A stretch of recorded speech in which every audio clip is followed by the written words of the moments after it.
बच्चों, आज हम आपकी पुस्तक क्षितिज के काव्य खंड का अध्ययन करेंगे, जिसका पहला पाठ है कबीर की साखियां और सबद। आइए, पाठ को पढ़ने से समझने से पहले हम कबीर के जीवन के बारे में कुछ जानकारियां हासिल कर लेते हैं। कबीर के जन्म और मृत्यु के बारे में अनेक किंवदंतियां प्रचलित हैं। किंवदंतियां मतलब कोई किसी पुस्तक में कहा गया उनका जन्म और स्थान भिन्न है, किसी पुस्तक में भिन्न है, तो कोई पक्का नहीं कहा जाता। लेकिन आपकी पुस्तक में जो दिया है हम उसको लेकर आगे बढ़ेंगे। कहा जाता है सन 1398 में काशी में उनका जन्म हुआ और सन 1518 के आसपास मगध में उनका देहांत। कबीर ने विधिवत शिक्षा नहीं पाई थी, परंतु सत्संग, पर्यटन तथा अनुभव से उन्होंने ज्ञान प्राप्त किया था। यानी उनकी कोई विधिवत शिक्षा नहीं हुई थी, लेकिन उन्होंने अपने अनुभवों से, सत्संग करके, गुरुओं से मिलकर और जो अपने जीवन में अनुभव प्राप्त किया, वो उनका अनुभव इतना था कि बड़े बड़े ज्ञानी विद्वानों के पास भी वो अनुभव नहीं था।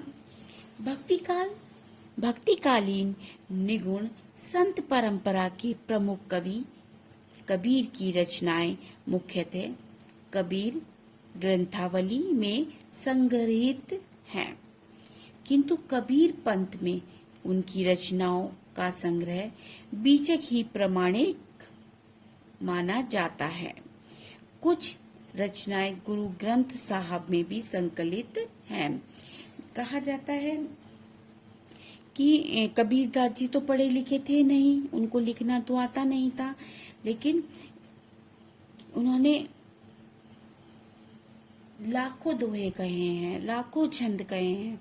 तो जब उनके शिष्य बनने लगे तो उनके शिष्यों ने उनके जो दोहे थे, छंद थे, जो वो कुछ कहते थे, पद जो भी कहते थे, उनको संग्रहित करना शुरू करा, उन्हें लिखना शुरू किया।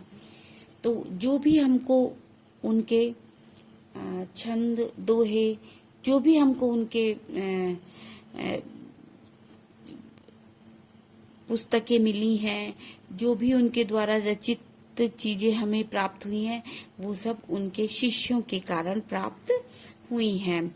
कबीर अत्यंत उदार, निर्भय तथा सदग्रस्त संत थे। कबीर का मानना था कि गृहस्थी में भी रहकर हम सत्संग का पालन कर सकते हैं। राम और रहीम की एकता में विश्वास रखने वाले कबीर ने ईश्वर के नाम पर चलने वाले हर तरह के पाखंड, भेदभाव और कर्म कांड का खंडन किया। उन्होंने अपने काव्य में धार्मिक और सामाजिक भेदभाव से मुक्त मनुष्य की कल्पना की है। वो भेदभाव को नहीं मानते थे, वो जाति प्रथा को नहीं मानते थे,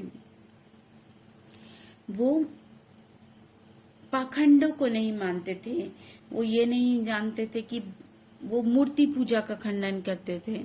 वहीं पर वो आजान का खंडन, मतलब आजान का सही नहीं समझते थे। तो इस तरीके से उन्होंने धर्म में जो उनको बुराइयां दिखी, उन्होंने उनका पुरजोर विरोध किया।